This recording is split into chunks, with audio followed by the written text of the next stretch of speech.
Kepala desa tidak boleh, Bapak Ibu semua, perangkat desa juga tidak boleh.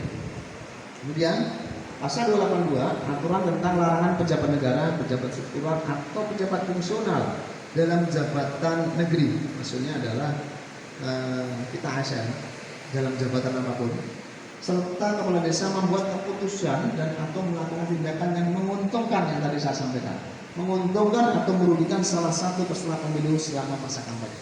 Nah, nanti perlu Bapak Ibu semua sebelum mengambil keputusan terhadap suatu hal tentang kebijakan terkait dengan misalkan fasilitasi untuk partai kontestan pemilu, Bapak Ibu semua harus hati-hati dalam arti jangan sampai merugikan salah satu peserta atau menguntungkan salah satu peserta, jadi diskriminasi, jangan sampai terjadi. Bahwa terhadap pelanggaran dimaksud dapat diancam pidana, kurungan dan denda. Kurungan itu 1 tahun maksimal Bapak Ibu semua, denda maksimal 12 juta.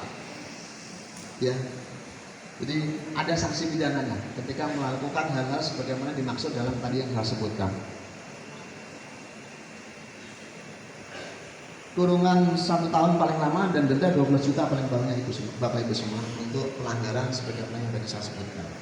Kemudian khusus untuk ASN itu diatur di dalam pasal 5 huruf N PP 94 2021. Itu larangannya adalah gini. ASN dilarang memberikan dukungan kepada calon presiden, wakil presiden, calon kepala daerah, wakil kepala daerah, calon anggota DPR, calon anggota DPD atau calon anggota DPD dengan cara satu ikut kampanye tidak boleh, menjadi peserta kampanye dengan menggunakan atribut partai atau atribut PNS tadi sudah saya sampaikan. Assalamualaikum warahmatullahi wabarakatuh, Bapak Jaksa. Tadi saya mendengar Bapak menguraikan tentang netralitas untuk para ASN dan perangkat desa. Sebenarnya batasannya sejauh mana Pak untuk seorang ASN atau perangkat desa dalam hal pemilu Pak?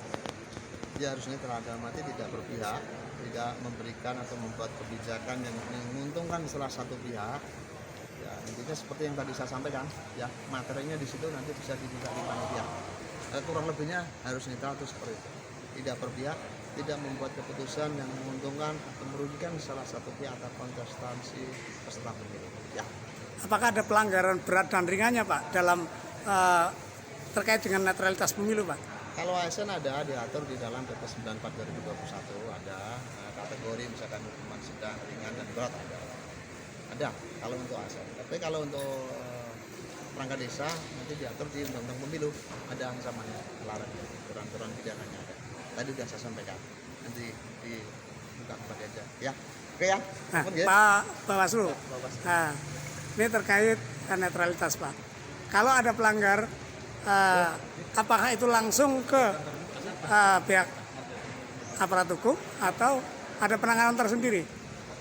Pada prinsipnya kami siap dalam pengawasan netralitas ASN dan netralitas kepala desa bukan perangkat desa. Kalau ada pelanggaran, mungkin pelanggaran itu kan ada 2 sumbernya ya, dari laporan dan dari temuan. Laporan itu mungkin dari masyarakat, ya, dari peserta pemilu. Kalau temuan itu dari hasil kerja pengawas pemilu. Ya, kami tetap akan proses. Yang masuk kategori pelanggaran fatal Pak? Fatal itu ya pelanggaran, semua pelanggaran itu sebenarnya fatal ya, karena sebenarnya harus hindari. Tapi di sini ada pelanggaran sifatnya administrasi dan ada pelanggaran pidana.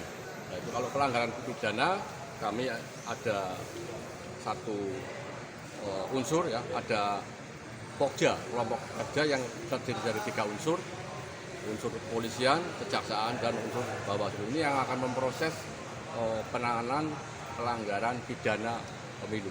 Ancaman hukumannya Pak untuk pidana Pak? Ada variasi dari 1 tahun penjara hingga 4 tahun penjara. Baik, terima kasih Pak Teddy.